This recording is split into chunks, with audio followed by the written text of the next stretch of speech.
ایک ویسی اور فسادی قوم جو قید ہے ایک مضبوط دیوار کے پیچھے، لیکن وہ دنیا میں ضرور آئیں گے۔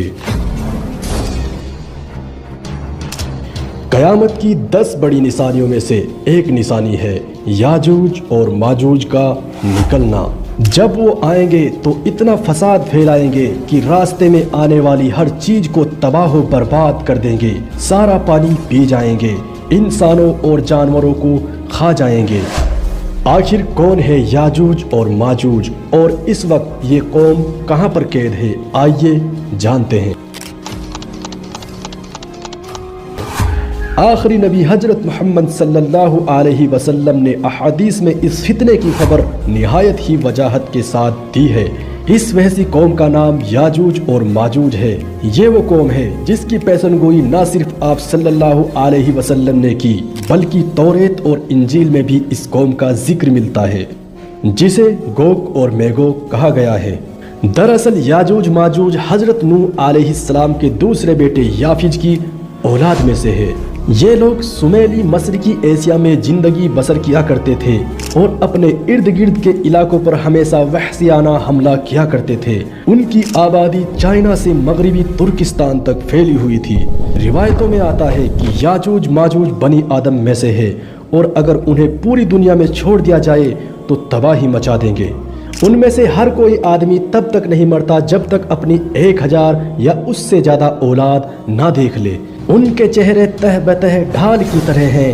یہ لوگ لمبی قد کاٹھی کے ہیں۔ ان میں سب سے لمبا شخص 12 فٹ تک کا ہوتا ہے اور سب سے چھوٹا 1 تک کا ہوتا ہے، جن کے پنجے پرندوں جیسے اور دانت درندوں جیسے ہیں۔ ان میں سے کچھ ایسے بھی ہیں جن کے کان اتنے بڑے ہوتے ہیں کہ ایک کان کو وہ بچھاتے ہیں اور دوسرے کان کو اوڑھ لیتے ہیں، اور ان کے لمبے بال ہوتے ہیں۔ یہ جس جاندار کے پاس سے گزرتے ہیں اسے کھا جاتے ہیں۔ یہ موسم بہار میں اپنی غاروں سے باہر نکلتے ہیں اور سبزہ کھاتے ہیں۔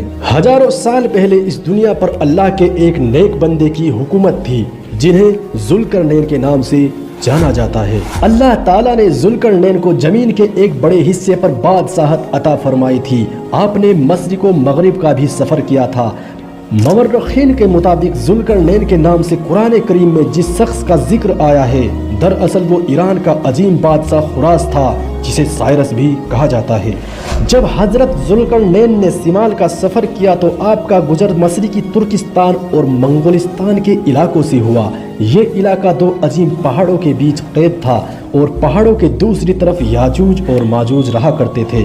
وہاں پر بسنے والے لوگوں نے ذوالقرنین سے یاجوج اور ماجوج کے فتنے کی شکایت کی اور کہا کہ یہ قوم بار بار ان علاقوں میں حملہ کر کے فساد پھیلاتی ہے۔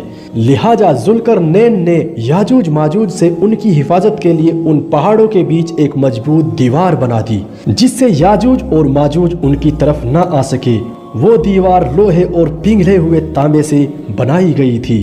تعمیر مکمل ہونے کے بعد آپ نے لوگوں کو آگاہ کیا کہ یہ دیوار وقتی طور پر اس قوم سے حفاظت کرے گی، لیکن وہ وقت بھی آئے گا جب یہ دیوار ٹوٹ جائے گی اور یہ فسادی قوم پھر سے باہر آئے گی اور تباہی مچائے گی۔ جیسے کہ اللہ تعالیٰ نے قرآن مجید میں ارشاد فرمایا، یہاں تک کہ جب یاجوج ماجوج کھول دیے جائیں گے اور وہ بلندی سے دوڑتے ہوئے آئیں گے اور سچا وعدہ قریب آ لگے گا۔